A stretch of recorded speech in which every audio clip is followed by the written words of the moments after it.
Room లో ఎవ్వరు లేరు కాబట్టే పాస్పోర్ట్ ఎక్కడున్నదో తెలుసుకునేదానికే ఇదే మనకు కరెక్ట్ టైమా. ఒకవేళ మధ్యలో ఎవరైనా వచ్చుంటారు అనుకో, సీక్రెట్లో దొంగ అనుకుంటారా తప్ప మనల్ని గుర్తుపట్టే ఛాన్సే లేదు.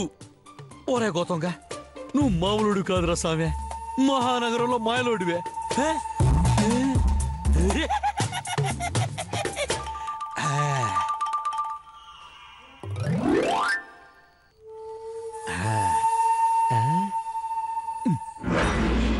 యాడ పెట్టుండదు ఇదే.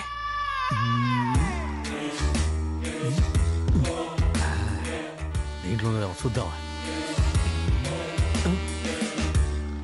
ఏందిదే ఖాళీగా ఉందే? యాడ పెట్టుండదు ఇదే.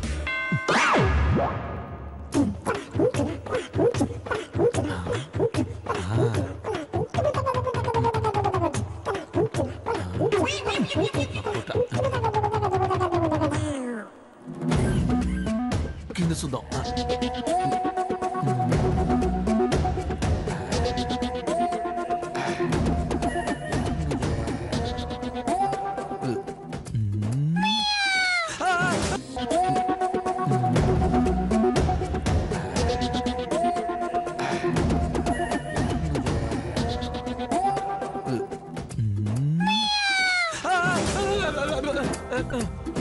ఓయమ్మా, ఈ టైంలో ఈ మాదరి పిల్లి వచ్చింది రసానే.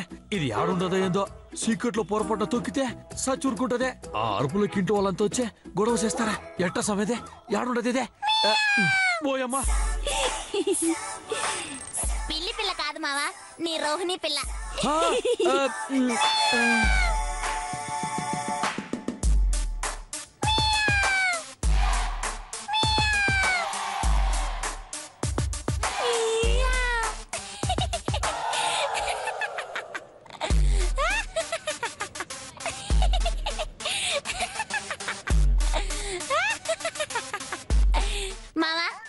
మెయిన్ ఆఫ్ చేసేసి సీక్రెట్లో ఎందుకంత కష్టపడేది?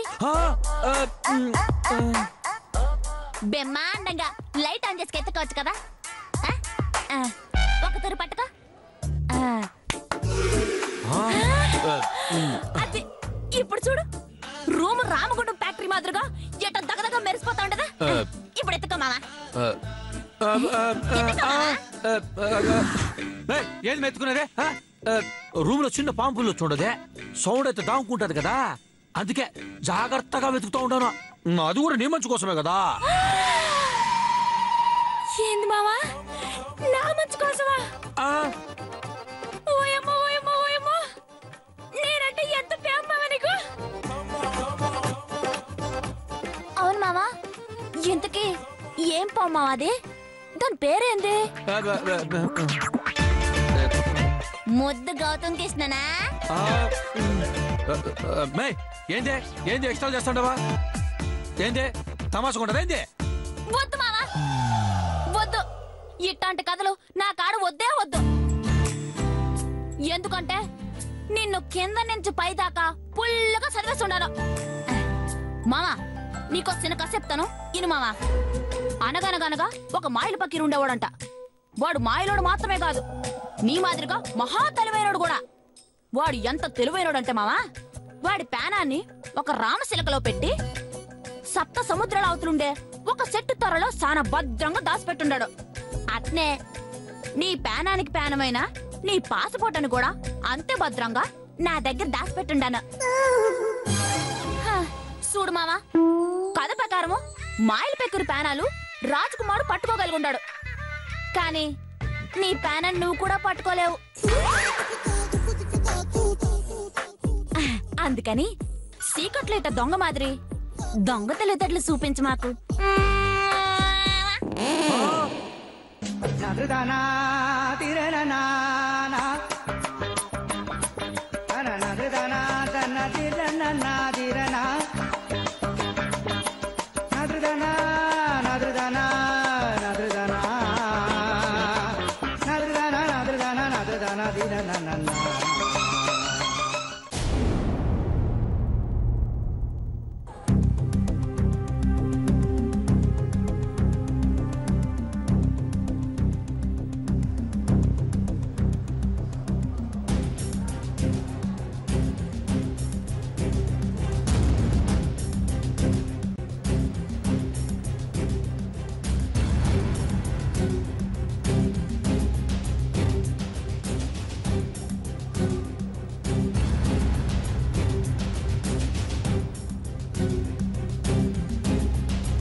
ప్రతి దాని చూపు నీ మీద పడుతుంటది మావా. ఒక అమ్మాయి ఇలా ఎప్పుడు మాట్లాడుతుందో తెలుసా? ఎదుటి వ్యక్తి మీద ఇష్టం ఉన్నప్పుడు. I think you are in love with him. మీ మాటల్లో నా మీద కోపం కంటే అతని మీద ప్రేమే ఎక్కువగా కనిపిస్తుంది.